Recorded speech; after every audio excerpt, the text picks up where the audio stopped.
event. Sorry.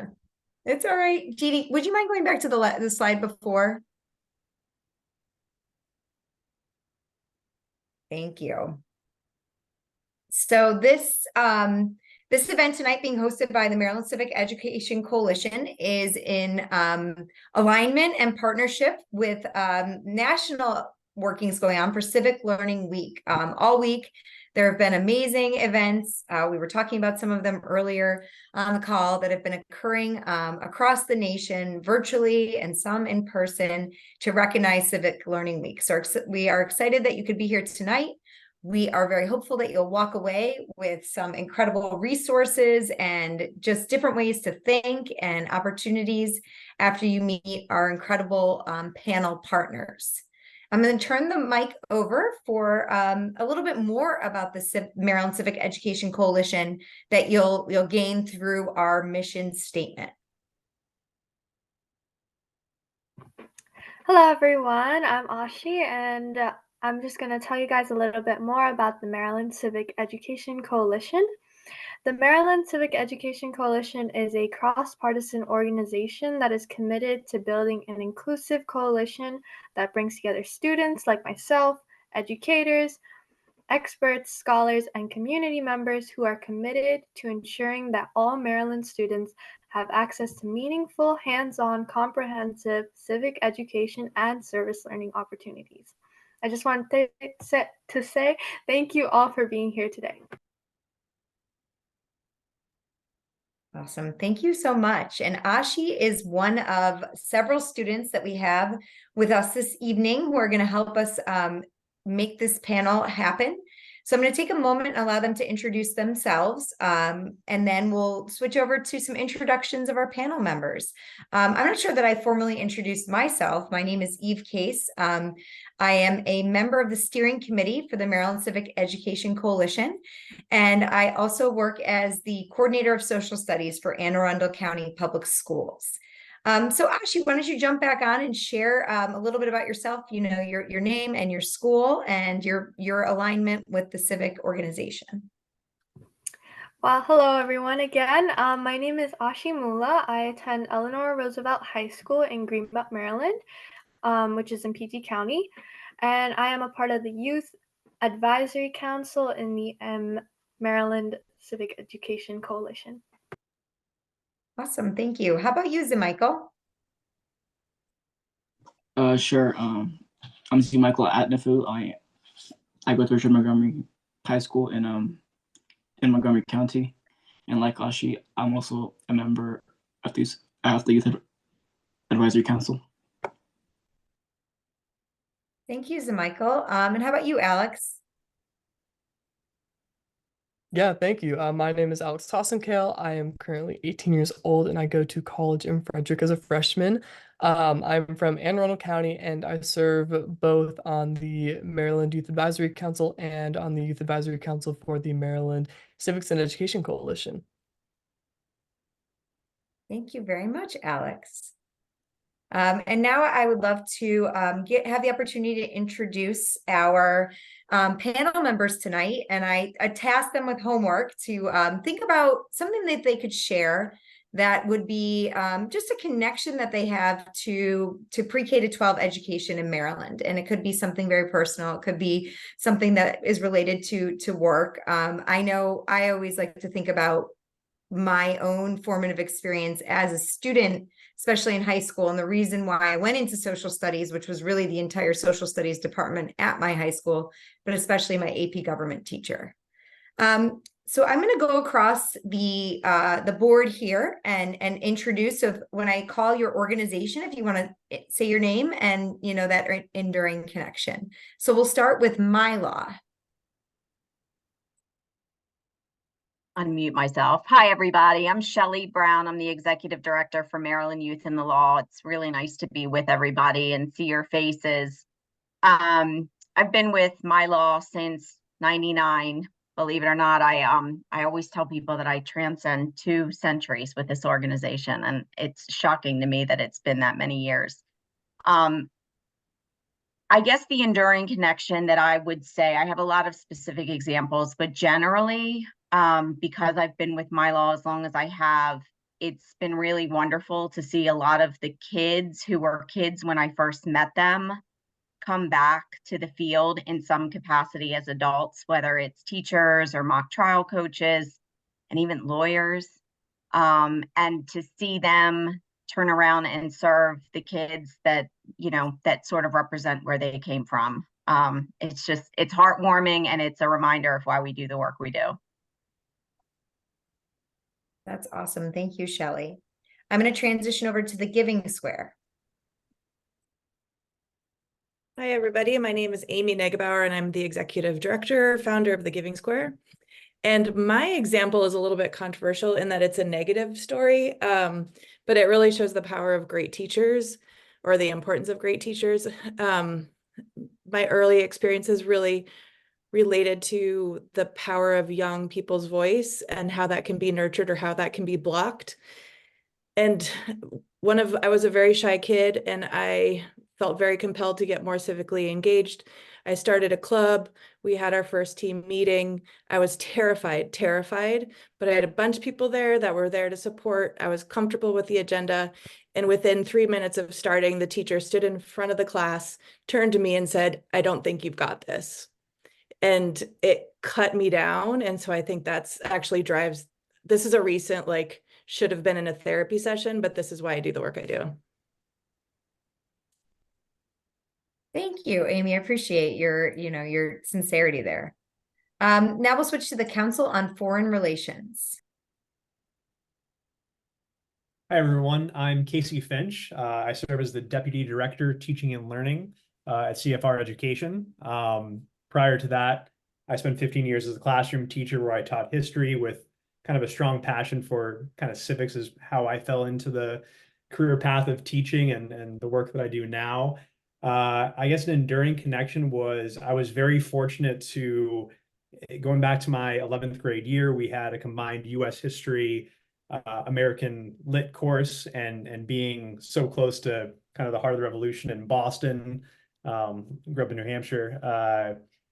It was just really, really cool to see the connection to history, to see the connection to politics through primaries and stuff that would roll through our high school and candidates would come in. So really my hope here is to just kind of share that enthusiasm for, just being engaged with the world and just understanding the role that students have in shaping their futures. So just really excited to be here. Awesome. Thank you, Casey. Next, we'll go over to the Civic Circle. Hi, I'm Eliza Newland Carney, and I founded and run the Civic Circle. And we use music and the arts to inspire young students to understand and participate in democracy, principally through after-school workshops. And this is my connection to the school. I no longer actually teach the workshops, but when I started this group, I did teach all of the workshops, all through COVID online. And I still love to go into the classrooms after school and hang out with the kids and sing songs with them and connect with them and see what they're up to. So my connection is really through the youth. Thank you, Eliza. Next, we'll transition over to the Maryland Center for History and Culture. Good evening. Thank you so much, Eve, and the rest of the panelists and the coalition for having me. I'm David Armenti, Vice President of Education and Engagement at the Maryland Center for History and Culture. So we provide an array of services and programming to the K-12 community, including teachers. But in thinking about teachers and those enduring memories for me personally, I'm actually from a family of teachers, including my father and my stepmother. So just kind of seeing that impact on the community, knowing that almost anywhere that we went, there was somebody who had had them as a teacher, recognized our last name. It just was almost every day getting that reminder of how enduring that impact is that teachers have. So that's something that's always stuck with me and driven my own passion and role in education. Thank you so much, David. And last but certainly not least, we will hear from Street Law. Hi, everybody. My name is Jen Wheeler. I am part of our teacher professional development and curriculum team at Street Law. Though Street Law works nationally and even internationally, we're based in Silver Spring, Maryland, and we do a ton of work, deep work, I think, in Maryland. And although I have some enduring connections to civics, I think one of my strongest connections is a more recent one. When I was a teacher, I was a debate coach in Baltimore City Public Schools. I strongly believe in the power of debate, and I think in these sort of polarizing times, believe in even more strongly in deliberative discourse now, which is something that Street Law really has been working passionately about on for the last 15 to 20 years. Thank you so much, Jen. And thank you to each of our panel members for, committing to this evening and looking over questions that we're about to engage with, because we just appreciate everything that you help bring into our classrooms. We do have one more student that is assisting us this evening. Ren, if you wouldn't mind unmuting and introducing yourself, just sharing your school and your affiliation with the Civic Ed Coalition. Hi, sorry about that. I'm Ren. I am a current student at the University of Maryland, College Park. I'm a freshman here, and I've been on the Youth Advisory Council with the Civic Education Coalition for a couple years now. So nice to see everybody here. Awesome. Thank you, Ren. All right, well, we're gonna get into our panel now. And let me just give you kind of an overview of how it will work. Our first 3 questions will be facilitated by our student members. They're going to ask the question, and then they will prompt the respondents in a certain order, so that each of the panel members has a chance to answer the question. After the first 3 questions, then we'll have our next 2 that will be a little bit more authentic of sort of question and answer. We wanted to make sure to leave time so that as you're thinking of your own questions in the audience this evening, you can jot those down. And then we'll have time towards the end of the program for you to ask those questions of our panel members. And as you're learning more about them, just know that we are going to give you some resources at the very end of tonight so you can connect directly with the amazing work that they have put together and the amazing leadership they will share with you. So I'm going to transition now to our panel, and we will get to question number 1. And I'm going to turn over to Michael, who will read us the question and then facilitate the responses from our presenters.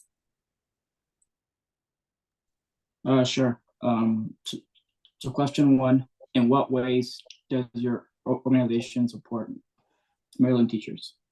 And first of all, we have Street Law.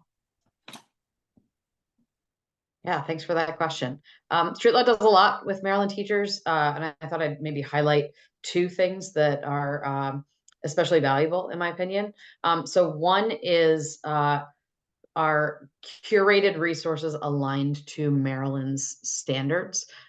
We've taken all of the resources Street Law has that aligned to things like the court cases that are in U.S. history, 8th grade, U.S. government courses in the Maryland standards. And we've put them all on one page, and we put strategies to go with them so that teachers don't need to dig through our stuff. So you can find that on our page. There's a link to it, but also just www.streetlaw.org/Maryland. You can find those resources. And the other thing that I'm really proud about, that's an ongoing thing and hopefully continues to be an ongoing thing, is our Talking About Local Current and Contested Issues project, which is a 3-year sort of teacher-led project that is in 16 of Maryland's 24 school districts. It brings hopefully what I believe to be high quality discussion of current and contested issues into a really wide variety of 4th through 12th grade classes in Maryland. And we're building out more and more resources to be able to take that to more places and impact more teachers and students. Okay, thank you. And the next up, we have Civic Circle. Thank you. We support teachers in 3 ways. One is we have an entire curriculum called Civics in 7 Steps, which is available to teachers for free. And this has slide decks and activities that encourage arts integration, examination of civic skills we call Steps to Democracy. The second thing is we bring assembly shows into schools. We know that schools have limited resources sometimes for arts and humanities activities, and we have kids singing and moving about civic topics in a way that stimulates their arts engagement as well as their civic learning. And the third way is through our after-school workshops. A lot of what kids get out of our workshops is social emotional learning. They literally learn how to resolve conflicts. They learn how to monitor their own emotions. They learn strategies. And hopefully when they go back into the classroom, they're a little more grounded, which helps teachers. We're also helping teachers by giving students a chance to discuss topics, which sometimes you don't have time to spend doing in classrooms about certain issues that perhaps are not on a test, but are still important to kids, and make sure that they feel listened to. And the third thing is, again, going back to the arts and humanities, there really isn't enough of that being done in the classroom. Again, not to blame teachers, they're just so stretched. And so we're bringing a lot of poetry and storytelling and humanities and arts and music into students' lives in a way that is ultimately good for them in terms of their overall performance and success when they go back into a conventional classroom setting. All right, thank you again. And the next up we have Giving Square. So I would I want to share a bit of our lens. So we're not, we access civic education, social emotional learning through the lens of philanthropy. So we're really focused on how do we engage kids and community. And so this is something that typically happens in schools. Maybe it's in the classroom, or maybe it's as school initiatives, like shoe drives or canned food drives, things like that. And I think a lot of teachers, from what we've been hearing, is a lot of teachers are looking for a new way to do this. So what is the new way to think about something like the lemonade stand or the bake sale or any civic actions that are really trying to get kids closer to community? And we do this with philanthropy, because philanthropy is giving of yourself for the good of humanity. Giving is not easy. Giving is something that's really complicated, and kids can handle hard things. So part of why we work specifically with kids and younger kids is that kids, especially 3rd through 5th graders, they're at peak empathy. They are very fluid thinkers. They're very pro-social, and they have a deep sense of life is not fair. So we have a curriculum that I can share a little bit more about later. And we also have just frameworks for how do we think differently about really engaging kids in a meaningful way. Okay, thank you very much. And the next up we have Maryland Center for History. Absolutely. So, recognizing the essential role that teachers play, and as alluded to, the variety of restraints on their time, we provide an array of services. I would say some of the primary things would be professional development. Especially we are an organization that focuses on American and Maryland history and culture. So featuring select topics and themes that teachers will not have the time necessarily to dig into and find the primary sources themselves. We do a good amount of that sort of professional development, both in person, virtually, providing both direct resources, but also pedagogical discussion and resources around how to implement that. And I mentioned primary sources. I think, again, being a historical organization, we want to do that legwork of research and making things that teachers would never have known existed probably, and many others don't, making those available and curating those resources in a way that can be applied right into the classroom without a whole lot of extra effort. So that's what we do at the center. Okay, thank you. And the next up is the Council on Foreign Relations. Hey, the CFR Education supports Maryland teachers by offering a range of free online learning resources. Our focus is global civics, but that covers a little bit of everything from contemporary history to globalization to trade to climate change. So we have a lot of different learning resources that, again, are free online. They are aligned to Maryland state standards. We have a search window where educators can search by state, so Maryland and grade level, to find materials that align. We also have selected AP courses that can be searched for alignment, and we also use the C3 framework for alignments as well. In addition, CFR Education also did course alignments by hand for some of the most common courses: US history, world history, human geography, to name a few. And those are all linked with our resources just to surface different themes and topics with materials that we have for the classroom. Furthermore, we have a full set of teaching resources in the form of lesson plans. We also offer simulations from model diplomacy that are connected to current events or major historical events that students can assume the role of members of the National Security Council or UN Security Council. And lastly, to support teachers directly, we do offer professional development. A lot of that's going to be done online. We have an ambassador program for high school and higher ed individuals. And we also offer a great newsletter that has useful tips, tricks, resources, and updates. And a lot of times we try to link that directly to what's, breaking news, current events, with the hope that everything we do can help support and streamline the process of delivering quality content to students. Okay, thank you very much. And lastly, we have Myla. Thank you. So we are very program focused at MyLaw.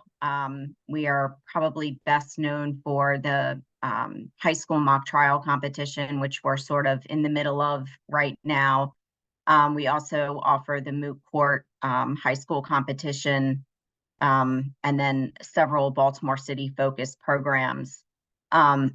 School support, we provide school court implementation and peer mediation training for anyone who is interested. We can talk and design a custom training for that. But we focus really on the resources that help teachers engage their students in each of the programs. So the case law, the materials for moot court, for mock trial, and so on are what that's our specialty. All right. Thank you. Great job, Michael. Thank you, everyone, for all your responses to question number 1. We're going to transition to question number 2, and there's definitely some overlap between how you support teachers and then how you support students. So panel members, as you think about your responses, try to think about how you can gear this one, really thinking about the students and really focusing in on if your organization has resources that go across the spectrum, elementary, middle, high school, or if you are more focused in one of those areas. I'm going to turn this over to Ren to read the question and to facilitate the responses. All right, thank you very much. So the second question for our panelists today is, how does your organization support civic learning for elementary, middle, and/or high school age students, which, as Eve said, is very similar to the last question, but is also very different in many ways. So first of all, we'd love to hear from everybody, but first of all, we'd love to hear from the Civic Circle. Okay, thanks. Well, what's interesting to me about this question for our group is that we, for the 6 years we've been in existence, have mostly focused on grades 3 to 5, but we are just now expanding into middle and high school. So that's kind of interesting to examine how we are changing the method of delivery for the different age groups. So for the elementary schoolers, we have the assembly show that I described, which is a musical assembly show suitable for very little kids. We also have the after-school workshops and the curriculum that goes with that, which includes a lot of arts activities and singing and poetry writing. When we go into middle school, we're going to do something fairly similar, but we're going to put more emphasis on service learning. We're sensitive to the fact that middle schoolers need service learning hours, and they're very motivated to do service learning, and they have a lot of capacity to do service learning. When we go into high school, we're going to focus more on performance opportunities. High schoolers don't necessarily have the same need for a kind of after-school program the way elementary and middle schoolers do.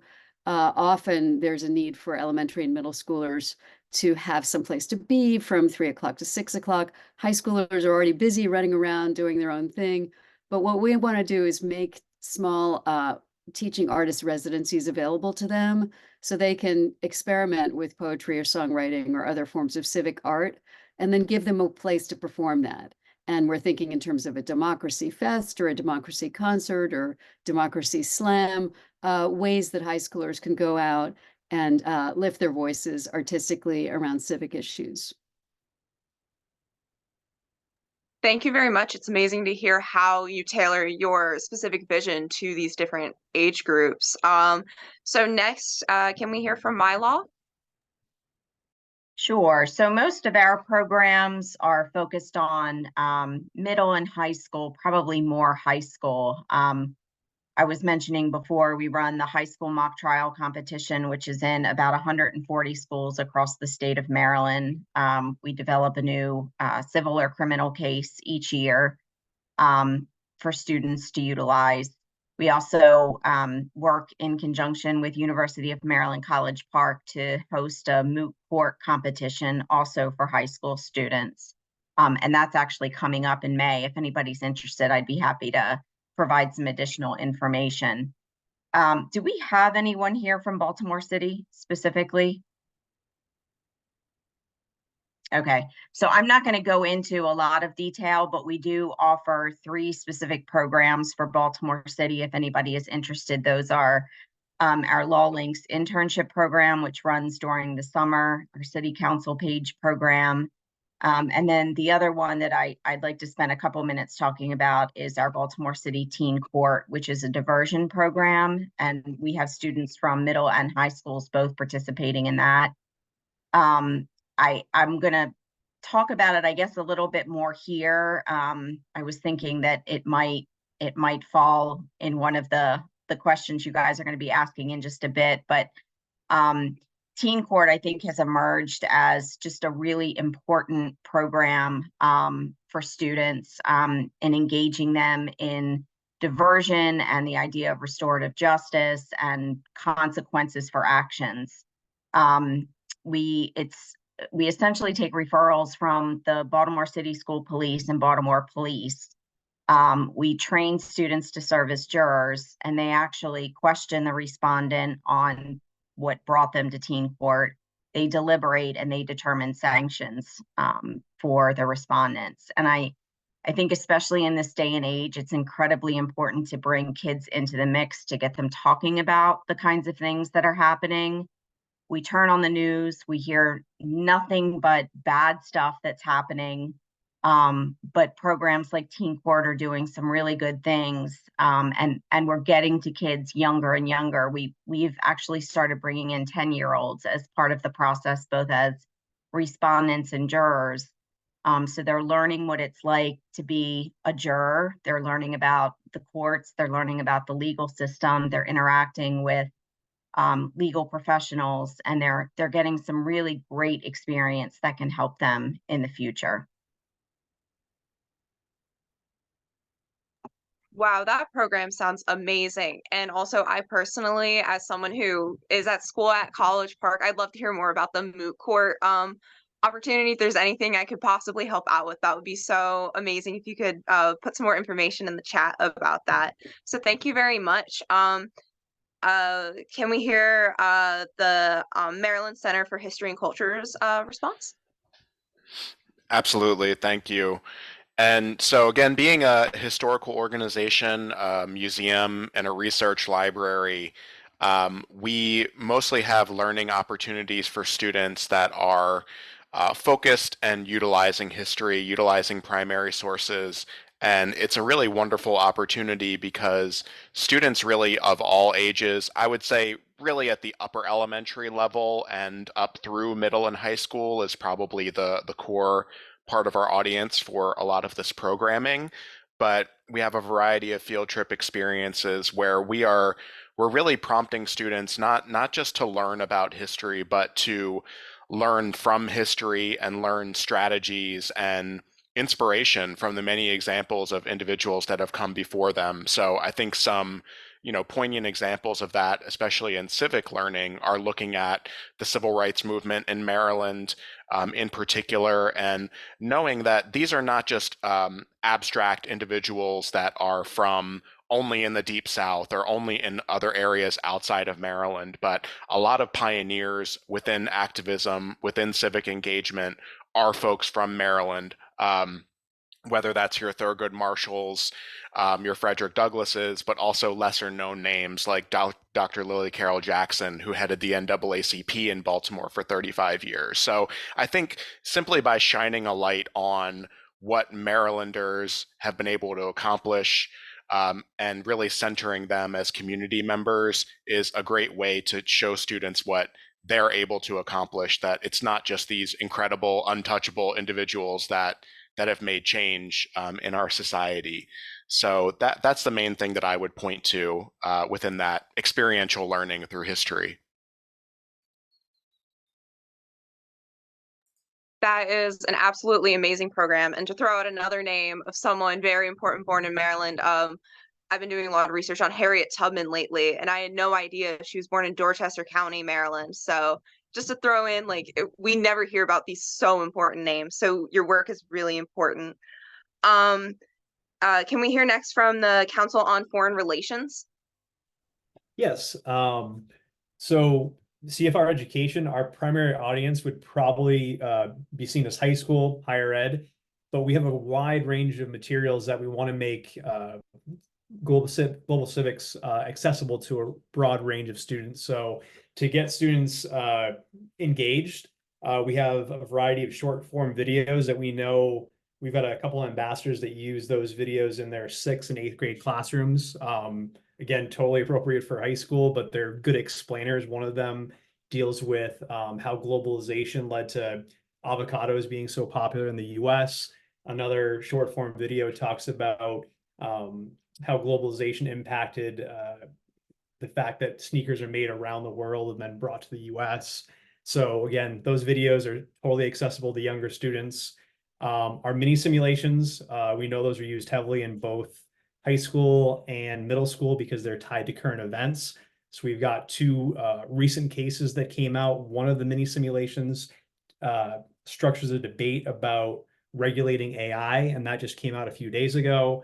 The other one is about whether we should ban TikTok, which that was developed last year. But again, today in the news, the House of Representatives passed a bill that could potentially ban TikTok. So we're trying to make this understanding of civics feel kind of real to students. And last but not least, we have a foreign policy game called Convene the Council that we created with iCivics. And that game is used heavily in high school, but we also know that some middle school classrooms use that game because it helps kind of walk through the process of making a foreign policy decision. So again, we're hoping our resources are exciting to students and it gets them kind of excited to bring those conversations home or to their larger communities as well. So that's what CFR brings to the table. Thanks. Again, really cool programs that are just so important for our high schoolers to learn. What can we hear from the Giving Square next? So we have 3 basic programs, but I'm going to focus mostly on our 3rd through 5th grade program just to kind of represent younger kids. We have a program called the Kids for Kids Fund. We're working with about 40 schools in Maryland. And the point of the program is to really engage kids in community. Through the program, they learn about their philanthropic disposition. We explore kind of what's the rights of all children. We do a lot of empathy building around different social issues. And then the hook for the program is that kids are giving away $1,000 to a local kid serving organization. So we give real responsibility to kids. So it's like in the philanthropy circuit, there's something called like the donor advised fund. And this is really the kid advised fund. So I'm gonna just play just the audio, so I don't think you'll be able to hear it. But this happened today in one of the classes. We had the deliberation about who should get the $1,000 from Northview Elementary School in Bowie. So let me just see if you can hear this. The winner from Northview Elementary School is Black Girls High. So we try to make civics and philanthropy really fun, really personal. And I would say we do that because our program is really building in and nurturing agency. Our finale event is all pretty much led by kids.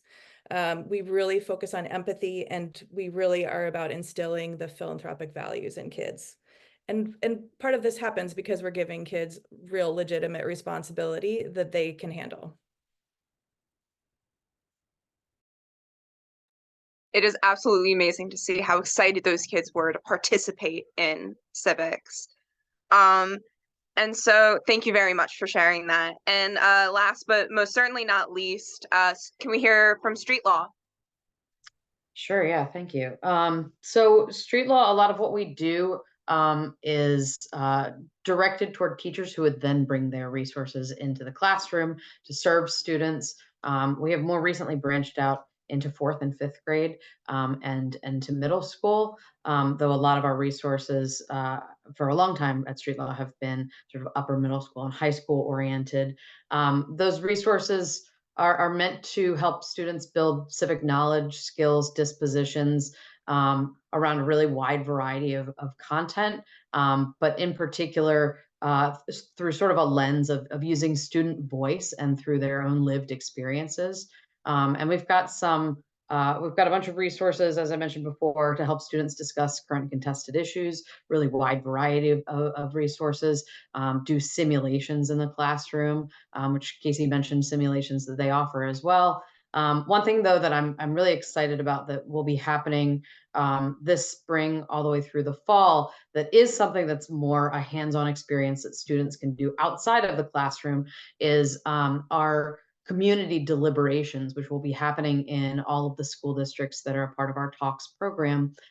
These deliberations are cross-generational dialogues about contested issues using one of our strategies that's in the classroom. They're sort of meant to show that we can talk to one another about tough issues, that we're probably closer to one another than the outside would have us believe, and that these conversations can be meaningful, that young people know what they're talking about, that adults know what they're talking about, and that they can sit down side by side and have those conversations. Well, thank you so much. Those dialogues sound so cool. And thank you so much to everybody for answering this question for us. And thank you for facilitating that, Ren. That was awesome. All right, we're going to move into question 3. And to make sure that we leave our time like we promised for some more organic dialogue for questions 4 and 5 and audience questions, we're going to think of this as like a lightning round. So right now, panel members, consider, a singular resource that you love amongst your resources, and share that in just a quick why. And we'll try to do sort of this lightning round to hear from everyone. And then we'll see where we are with time for questions 4 and 5, or a transition right over to our audience questions. All right, I'm going to turn it over to Alex to read the question and to facilitate the answers. Yeah, thank you so much, Eve. So to start this off, we're going to talk about your favorite civic-based resource that your organization provides for teachers. To start us off, we're going to start with MyLaw. Okay, well, I have to go back to our high school mock trial competition. We've been running this program since 1983. We have cases and resources archived for probably 20 to 25 years. And it's just a great tool for bringing mock trial even into the classroom, whether it's one class or several classes that you attribute to learning a little bit about trial procedures and civil and criminal law. It's a great it's a great resource. We also have some teaching resources on our website that complement mock trial. So I would encourage you to take a look. Wow, since 1983, that really does Right? show some incredible dedication on your end. So I'd like to commend you on that. And now to move on to our second one, the Council on Foreign Relations. I would say we have a very well curated newsletter that really tries to bring global civics and current events to the classroom. So each newsletter is organized thematically, and we provide resources from the Council on Foreign Relations, including CFR Education, CFR.org, and Foreign Affairs Magazine. And we share those articles in Foreign Affairs as a gift link so that we ensure that you have free access for yourself and your students. Awesome. Yeah, that's really an awesome way to, kind of centralize everything into one place. And I'm sure that a lot of people do appreciate that. And then on to the Giving Square. So I'll share that we have a podcast that I co-host with middle schoolers, and it's called Kids Are Philanthropists Too. We are into our 4th season. Our current season, in the past, we've talked about different health challenges, immigration, a bunch of different topics. This season, we're talking about life at school. Last Monday, we did a recording session with a principal, and we talked about life in the school bathrooms, what goes on there, what is helpful, what can kids do, what can schools do. That's awesome. And what was the name of the podcast again? Kids Are Philanthropists Too. Awesome. I'll definitely have to check that out. It sounds great. Thank you for sharing. Now on to street law. Yeah, I think one of the things I'm most excited about is the resources that we have been building recently around contested issues that are happening in schools and sort of in the education landscape. We've got some that are in that are meant to be aligned with our deliberation strategy, which is a like structured discourse strategy, and some that are meant to be used as a part of a simulation of a school board hearing. But some of our current resources are around dress code policy, around school resource officers and whether they should be in schools or not. And then we're building some resources now around student and staff protest policy, parental involvement in curriculum decisions, and cell phone policy. And these are all based on students and school districts and teachers telling us that these are the hot topics in schools. And if we're going to talk about hot topics, let's talk about the hot topics that people really care about. Well, you're definitely right on those being hot topics. I know in the General Assembly, we have quite a few bills coming up addressing those specific issues. So, I think it's really great to get everyone engaged in what's happening currently. And now on to Civic Circle. Hi, thank you. So my favorite resources are Civics and 7 Steps curriculum. And what I like about it is the 7 Steps format, the idea that we have these 7 civic skills that are very real world skills that we are inviting students to explore. And just briefly, there are civility and peaceful conflict resolution, which is listen, news literacy, which is learn, voting, which is choose, service learning, which is join, advocacy, which is act, organizing, which is, advocacy, which is speak, organizing, which is act, and running for office or any kind of leadership, which is lead. And this structure gives a lot of freedom to both teachers and teaching artists and students. A teacher could decide students really only need to focus on one of the steps to democracy this week. Let's say we're focusing on voting because there's an election coming up or something like that. They don't need to do the other 7 steps, or they could spend the entire academic year walking through all the 7 steps and going through, as many as 3 different slide decks and activity resources for each of the steps. Likewise, teaching artists, they can come in knowing that the objective is to enhance understanding of, say, conflict resolution, but they might create a little mini magazine with the kids called a zine, or they might write a song on the ukulele, or they might do a rap. There's so much freedom within the 7 steps of democracy that gives everybody a lot of creative license to explore them the way they want to. Yeah, I think that's a really great structure you guys have developed. So thank you so much for sharing that. And again, thank you everyone for answering this question. I think, you guys really do have some awesome resources that teachers can really take effective.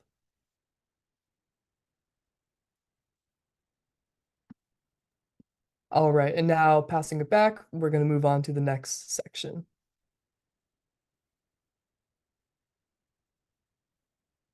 All right, everyone.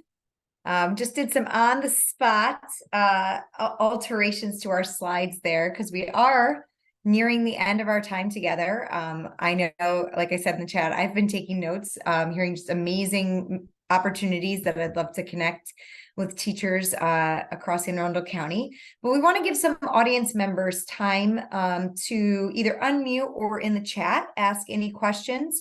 If you're not sure of a question, but you would like to hear a response to one of the questions that's up on the board or up on the screen right now, you're welcome to, make a request that a particular organization answers either question 4 about students getting excited and becoming tuned into civics during politically divisive times, or question 5, how can materials or opportunities from your organization connect students with civic engagement beyond the classroom? You can certainly ask those. And some of those have already been addressed by our awesome panelists just through the materials and resources they highlighted.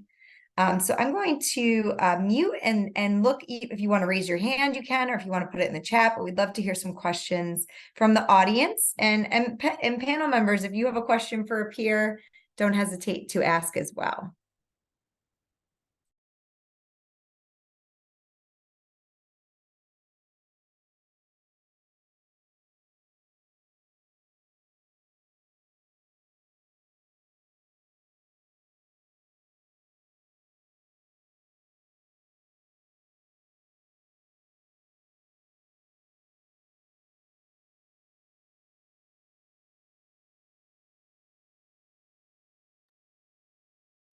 Can I ask a question of the audience members? And that is, so you've all heard an awful lot about great resources. What else do you all need? What else would be helpful to you so that these amazing civic partners who are part of our coalition can serve your needs?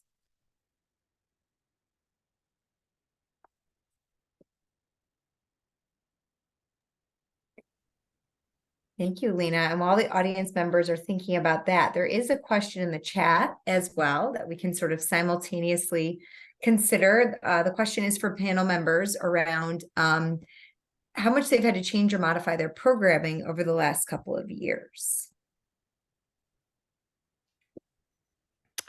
I'm happy to jump in on that.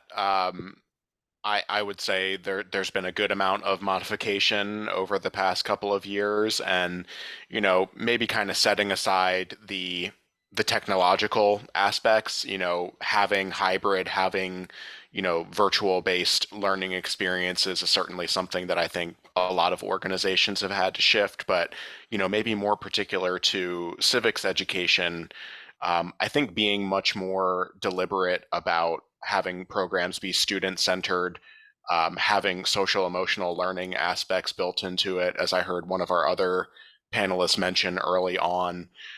Because, when you're talking civics, when you're talking, actually getting engaged and active, sometimes that can also be a very heavy burden, and even hearing about what others have done in the past. So, while I hope it inspires students, we also understand that, that weight of, and that burden of being a citizen is also something that we need to adjust to. So that, and also, particular to my work, making sure that we are building out more and more inclusive histories. So this is, something every day that history organizations through education are making sure that the stories we tell, the people that we feature are as inclusive and broad as possible, so students can see themselves in that.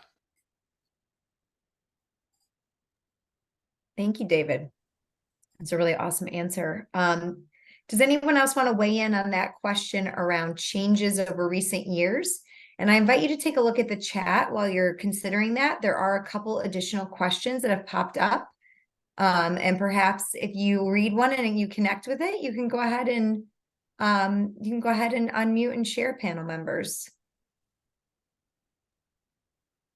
If I can sort of piggyback on what we just talked about in terms of how the organization has had to change or modify, I really believe that while COVID was a terrible thing, there are some silver linings. And in our case, with our Baltimore City Teen Court, even though it is city focused, it's very much a statewide program now. We've stayed virtual. We used to run our hearings in the Juvenile Justice Center in Baltimore City. During COVID, we started running them virtually, and it's actually been fantastic. Not just for the families that have to come into teen court, but also for the kids, because we're growing a statewide base of volunteers. So students from all different parts of the state are getting trained and coming in as volunteers for teen court. Teachers, if you're ever interested in coming and observing, we just send you the Zoom link, you sign a confidentiality waiver, and you can see it in action. It's a phenomenal program. I think it's not just transformative for the respondents, and we have lots of data to back that up. But I think it's transformative for the student volunteers who are often sort of right on the line of sometimes getting into trouble. And instead they get connected with a program like this and they start to understand consequences of bad decisions. And it can really put them on a different path. So Teen Court started back in 1999. So we are in our 25th year, and we adjudicate just about 100 cases each year. We run every Thursday night. And again, it's virtual. So if you're ever interested, or if you have students who are interested, we're happy to come train kids if they want to serve on the jury. And we're happy to have observers. Awesome. Thank you, Shelley. That sounds like a service learning opportunity right there. It in is. action. It's That's a great service incredible. learning opportunity. I think we have time for maybe one more panel member to respond. There are some questions about seeing students in action and getting engaged. There's a question about, addressing the needs beyond K-12. It's a question about how to incorporate young adults. And then a question about general resources for students. So one more panel member would like to respond to any of these, please do go ahead, and then we'll wrap up so we're out of here on time.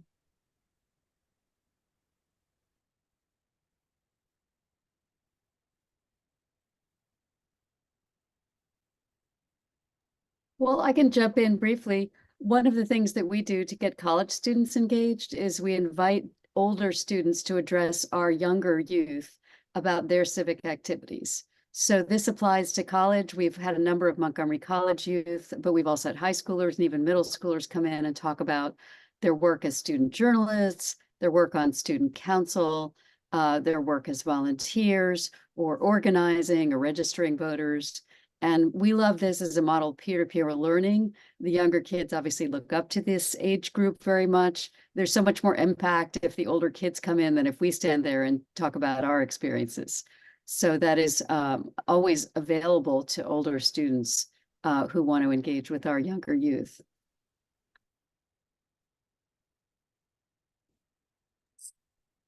Wonderful. Well, thank you. Thank you, Eliza, for putting in that last word. And thank you to all of our incredible panel members this evening.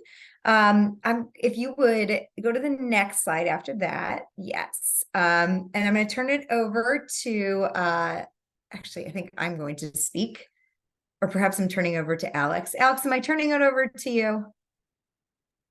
I think so. Are we revealing all the resources? Yes.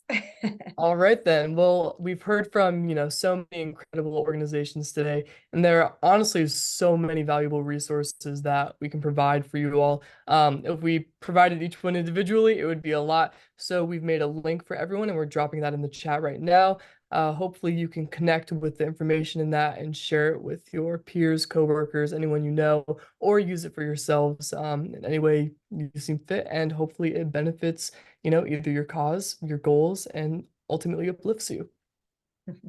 Thank you, Alex. And many of our organizations here tonight were very generous in donating awesome prizes. We have lots of different swag and educational materials. And so what we're going to do is do a drawing with everyone who attended this evening. And if you are a winner of one of our prizes, we will reach out to you and connect you with the organization so that you're able to get connected with that awesome prize. We do want to take a moment just to give a little bit more information about the Maryland Civic Ed Coalition, who brought us all together here tonight. And so Ashi's going to talk a little bit about a big event coming up. Okay, so I want to tell you all about this Civic Education Engagement Leadership Summit that's coming up on April 20th in Crofton, at the Crofton High School, and the theme is surrounding democracy and youth involvement in democracy, and it's really going to be an exceptional event. Please be sure to join us if you can. Here's the link to sign up and the QR code as well, and I hope to see you there.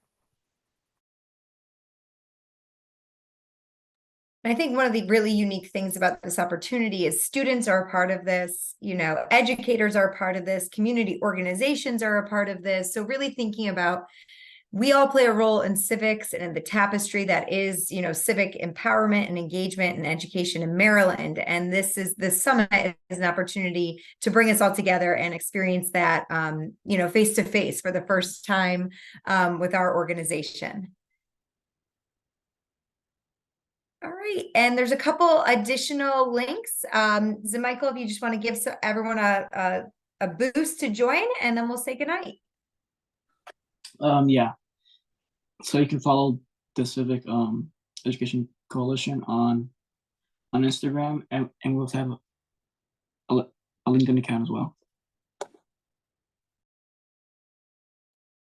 Great. Well, everyone, we are so appreciative of your time this evening. Teachers, we know that it's a long day and it's Wednesday, so we still have 2 more of them coming up. But we hope that you received, energizing information and resources and materials that can help in your classroom. I know that each one of these panel members would be thrilled if you reached out, if you were able to look into their resources and had questions or wanted to make connections. So please don't hesitate to reach out to any of us on this call. And we hope that you have a wonderful evening and perhaps find even more additional engaging activities during Civic Learning Week. Thank you to everyone. Have a great night. Thank you. Good night. Thank you. Thank you. Thank you to Eve, Thanks. Good night. especially. Thank you to so Amy and to much. all of the panelists. Thank you for organizing this and being a part of it.